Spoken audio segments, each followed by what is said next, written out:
BD de notre ami Mébec. Voilà, Mébec, on a déjà vu, enfin, on a déjà parlé de sur le vin. Sa trilogie sur le vin. On l'embrasse parce qu'on sait qu'il nous suit très régulièrement. Oui. Et donc, c'est quelqu'un qu'on adore. Je pense qu'il nous suit ce soir et il est en train de terminer son 3e volet de sa trilogie Cosmo Bacchus. Mébec, on t'adore. Ouais. Et donc, on aura certainement ce 3e album qui arrivera en début 2020. Ouais. Et alors là, la semaine dernière, je raconte un petit peu ma vie, j'étais à la foire du livre qui porte bien son nom parce que c'est vraiment une foire de Brive. Et on m'a remis ce livre. Donc qui est le premier album de bande dessinée publié par Mébec. Et en fait, qui s'appelle CRA. Ce sont les initiales de Centre de rétention administrative.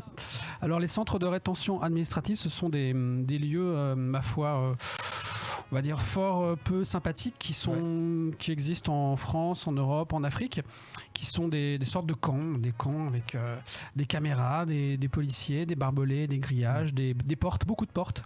Et dans ces camps, on met des gens qu'on appelle des sans-papiers ou des migrants, et qui peuvent y rester jusqu'à 45 jours sans savoir pourquoi, sans savoir ce qui se passe, sans savoir ce qu'on va faire d'eux, en attendant qu'un juge décide de leur sort. Donc Mébec, c'est quelqu'un qui fait de la bande dessinée reportage, un petit peu sur le mode Gonzo, donc il se met en scène, il va sur les lieux, et il est un des acteurs de ces bandes dessinées. D'ailleurs, on le voit un peu, il se dessine lui-même dans ces bandes. Et alors j'ai appris plein de choses parce que ce livre, en fait, il l'a fait en suivant des associations qui à l'époque avaient créé le mouvement qui s'appelle Open Access, qui essayait d'accéder à ces centres, parce que seuls les parlementaires peuvent y entrer sans autorisation, ou la famille. Mais quand on lit ce livre, on s'aperçoit que même pour la famille, pour les proches, c'est très difficile de pénétrer et d'avoir un entretien avec leurs proches qui sont détenus dans ces centres. Donc il a pu bénéficier un petit peu de suivre ces associations et de pouvoir recueillir des témoignages, soit directement, soit à travers les assos de ces gens qui sont enfermés dans ces centres. Et il y a des très beaux témoignages, très beaux et surtout très tristes et très touchants, poignants. Heureusement, avec ce livre, il arrive à briser un petit peu l'opacité qui entoure ces centres, parce qu'on a beaucoup de mal à savoir ce qui s'y passe. Et alors, on comprend en lisant ce livre comment les gens arrivent dans ces centres. Alors, le scénario est un petit peu toujours le même, c'est un contrôle qui tourne mal. Alors, on frappe chez vous le matin, à 8h du matin, et on se retrouve face à des policiers. On vous demande vos papiers, et si vous n'avez pas les bons papiers, vous vous retrouvez dans un de ces centres. Et vous avez le droit d'utiliser un avocat uniquement un certain nombre d'heures après avoir été recueilli, cuisiné. Ouais. C'est pas des lieux excessivement agréables où on bourre les gens qui posent problème entre guillemets d'antidépresseurs. Donc c'est un lieu où on est un petit peu livré à soi-même. Il y a énormément d'agressions parce qu'il n'y a pas de sécurité. Donc les gens ressortent avec des bras cassés, des yeux au bord noir, des choses sympathiques comme ça. Les femmes sont souvent agressées aussi. Donc ce que je décris, c'est un petit peu l'enfer. Malheureusement, c'est un petit peu beaucoup la réalité aussi. Et pour couronner le tout, dans ces endroits, il y a aussi des mitards, comme en prison. Et alors, on met en mitard notamment les gens qui ont fait des tentatives de suicide, qui s'automutilent tellement ils en ont assez, tellement ils supportent plus cette détention. Et quand ils rentrent de l'hôpital, on les met au mitard pour les punir d'avoir tenté de se suicider. Donc voilà, des comportements fort sympathiques de la part de l'administration. Alors, il y a quelques exemples. Par exemple, Priscilla, qui vient du Congo, qui est en France depuis 30 ans, et elle fait partie d'une organisation religieuse, et tous les ans elle se rend à Lourdes. Donc la première année, elle est arrêtée, il y a un contrôle de police comme ça dans son car. Et on ne sait pas pourquoi, elle est tout à fait en règle, mais la police décide d'étudier son cas, et elle est amenée dans un centre de rétention. Et elle y passe 48 heures, et elle est relâchée en pleine nature, en pleine nuit, sans argent, sans taxi, en pleine nature, parce que ces centres de rétention ne sont pas en centre-ville, évidemment, il faut les cacher du public, il ne faut surtout pas les voir. L'année suivante, elle repart faire un pèlerinage à Lourdes, elle est arrêtée à peu près au même endroit dans son car, contrôlée par les mêmes policiers qui la reconnaissent. Et alors qu'ils savent pertinemment qu'elle est en règle puisqu'ils l'ont contrôlée l'année dernière, à nouveau elle se retrouve enfermée dans un centre de rétention administrative pendant 24 heures, et à nouveau elle est relâchée en pleine nuit, en pleine nature.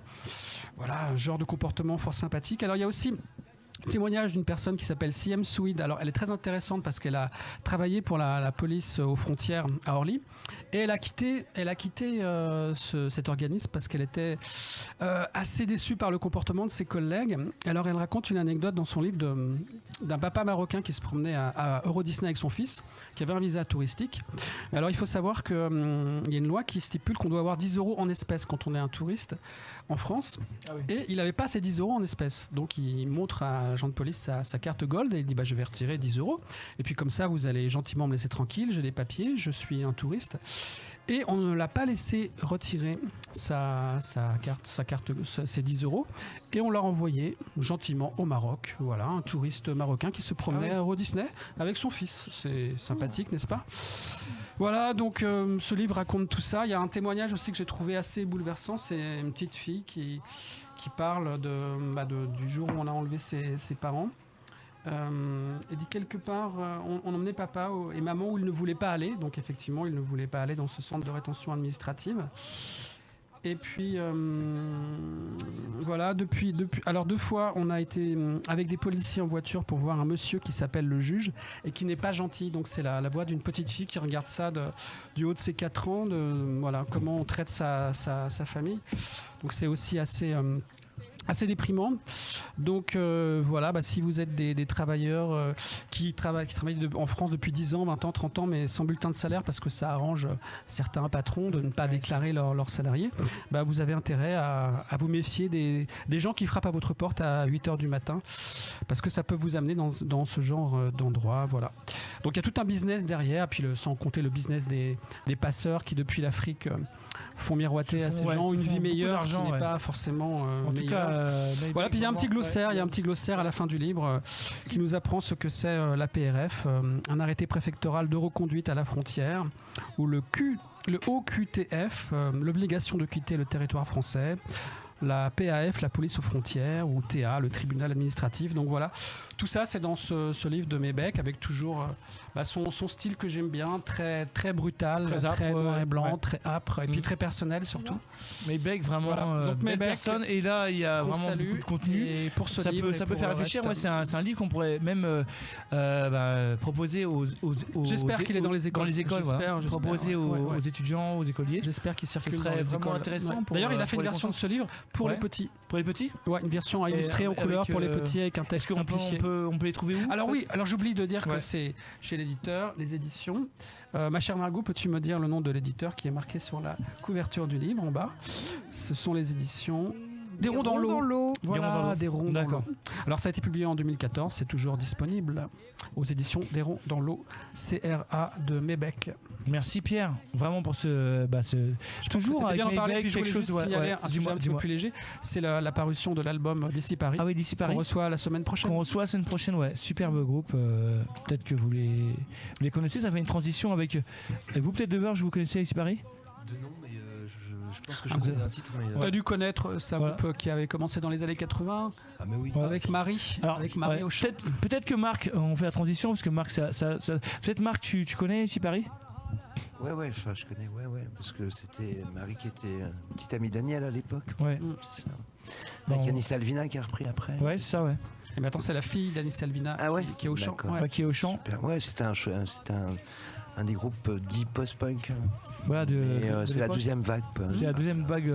Voilà, très bien, c'était très chouette. Puisque tu commences, Marc, on est avec toi pour parler de ton superbe film.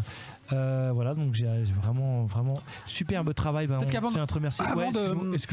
D'attaquer directement par le film, c'est peut-être de raconter comment tu découvres Daniel, comment tu fais. Je crois que c'était au Gibus, tu avais raconté en mai 91. Ouais, c'est ça. En fait, j'ai